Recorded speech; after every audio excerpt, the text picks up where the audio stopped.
Hello दोस्तों, आप सभी का स्वागत है मेरे यूट्यूब चैनल ड्रीम जॉब में। अगर आप इस चैनल पर नए हैं तो चैनल को लाइक कीजिए, शेयर कीजिए, सब्सक्राइब कीजिए, क्योंकि यहाँ पर सिर्फ आपको ऑथेंटिक इन्फॉर्मेशन ही मिलती है। जब ऑफिशियल नोटिफिकेशन आ जाता है तभी आपको मैं इन्फॉर्मेशन प्रोवाइड करती हूँ। विदाउट ऑफिशियल नोटिफिकेशन आपको यहाँ पे किसी भी तरीके की कोई भी रिक्रूटमेंट है तो उसका जो है इन्फॉर्मेशन आपको जो है ऑथेंटिक ही मिलेगी। ठीक है, तो आज मैं आप लोगों के लिए असिस्टेंट प्रोफेसर की परमानेंट पोस्ट के लिए जो है लेकर के आई हूँ एंड 73 टोटल पोस्ट हैं। एंड देख लेते हैं, ये बेसिकली जो है एक ही सब्जेक्ट के लिए है, पॉलिटिकल साइंस के लिए। तो हम देखते हैं कि जनरल कैटेगरी में 19 पोस्ट हैं, एससी की 12 हैं, एसटी की 15 है, ओबीसी की 20 है एंड ईडब्ल्यूएस की 7 पोस्ट है। तो टोटल 73 पोस्ट है। एंड सबसे इम्पोर्टेंट बात तो ये है कि ये जो वैकेंसी है ये परमानेंट बेसिस पर है, यानी जो पे लेवल होने वाला है वो 10 ही रहेगा आपका, यानी 57,700 आपकी बेसिक पे रहने वाली है।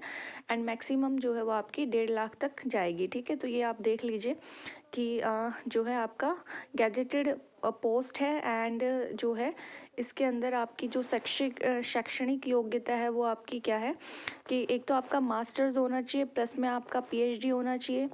ठीक है, PhD is not mandatory but net होना चाहिए, सेट या पीएचडी आपकी हो सकती है। ठीक है, मास्टर्स में आपके 55% मार्क्स आपके होने चाहिए। ठीक है, तो बेसिकली आपको जो है इसके लिए आप एलिजिबल है और अप्लाई कर सकते हैं। पीएचडी की मैंडेशन नहीं है। कुछ लोग ऐसे होते हैं जिन्होंने 2009 से पहले अपनी पीएचडी जो है सबमिट कर दी है, तो उनके केसेस में आई थिंक नेट मैंडेटरी नहीं होता। बाकी आप यूजीसी के न्यू गाइडलाइंस को रीड कर लीजिएगा, देन उसके बाद ही अप्लाई कीजिएगा अगर आपके पास नेट नहीं है तो। ठीक है, एंड देन इसके जो अलाइड सब्जेक्ट्स हैं वो दिए हुए हैं इन्होंने, public administration, international relation. And इन्होंने बोला है कि इन सब्जेक्ट्स में भी अगर आपके पास नेट सेट पीएचडी है तो आप जो है अप्लाई कर सकते हैं। एज की अगर मैं बात करूँ तो मिनिमम एज जो है वो आपकी 21 साल होनी चाहिए। ठीक है, यानी आपने 21 वर्ष जो आपकी आयु है वो कंप्लीट कर ली हो। एंड देन 40 की जो है वो आपने इनकम्प्लीट हो। ठीक है, यानी मतलब अभी आप 40 के हुए नहीं है। ठीक है, तो यानी 39 की एज तक आप अप्लाई कर सकते हैं।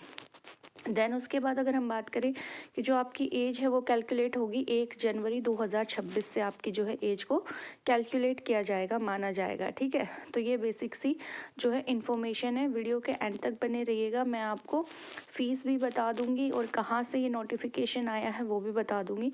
एंड क्या क्या इसमें मैंडेशन है वो मैं बताती हूँ। दूसरा, अगर हम एग्ज़ाम सेंटर्स की बात करें तो जो मध्य प्रदेश से ये जो है वैकेंसी आई हुई है असिस्टेंट प्रोफेसर की परमानेंट पोस्ट है, पॉलिटिकल साइंस सब्जेक्ट से हैं, सिर्फ पॉलिटिकल साइंस की ही हैं। ठीक है, तो आपको क्या करना है कि जो आपके टेस्ट सेंटर्स है वो भोपाल, इंदौर, ग्वालियर और जबलपुर। ठीक है, 4 टेस्ट सेंटर्स इन्होंने दिए हुए हैं।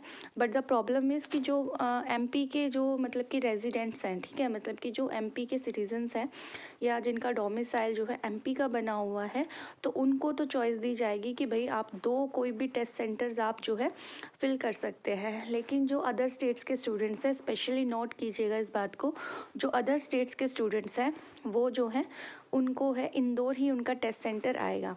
एंड सबसे अच्छी बात है कि इन्होंने एग्ज़ाम डेट भी दे रखी है, तो आप टिकट्स वगैरह भी अभी से रिज़र्व कर सकते हैं। अगर मैं बात करूँ, नोटिफिकेशन आया था 30 दिसंबर को, लेकिन ऑनलाइन एप्लीकेशन आपकी स्टार्ट होंगी 27 मार्च से। ठीक है, तो अभी काफ़ी टाइम पड़ा है, इतने में आप शायद भूल जाएंगे, तो मैं एक रिमाइंडर वीडियो भी इसकी बना दूंगी जब इसकी ऑनलाइन एप्लीकेशन स्टार्ट होंगे। तो यानी 27 मार्च 2026 से इसकी ऑनलाइन एप्लीकेशन स्टार्ट होंगी, अभी काफ़ी टाइम है। एंड जो लास्ट डेट रहने वाली है वो इसकी जो है 26 अप्रैल 2026 रहने वाली है। ठीक है, मतलब कि 26 अप्रैल लास्ट डेट रहेगी।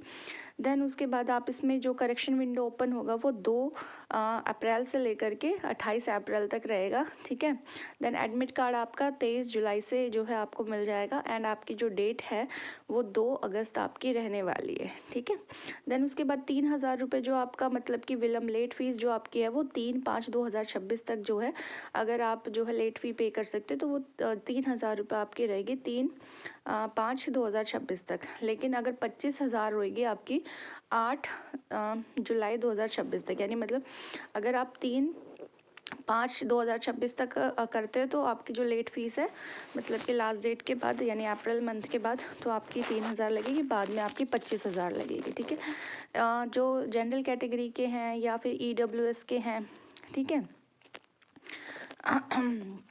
उन लोगों के लिए जो है आपकी 500 रुपये फ़ीस रहने वाली है, ठीक है। और जो अदर कैंडिडेट्स हैं उनके भी जो है 500 रुपये फ़ीस रहेगी, ठीक है।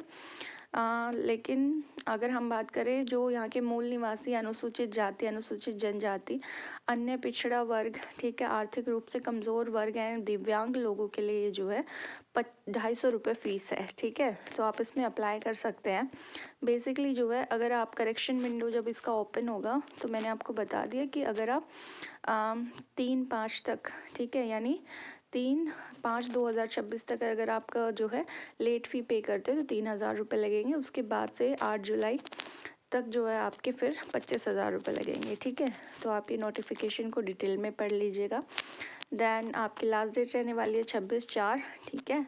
तो सबसे इम्पॉर्टेंट यही है। देन उसके बाद फ़ीस भी इसकी ज़्यादा नहीं है। पॉलिटिकल साइंस की इतनी ज़्यादा पोस्ट बहुत कम आपको असिस्टेंट प्रोफेसर में देखने को मिलती है। 73 टोटल पोस्ट हैं, ठीक है।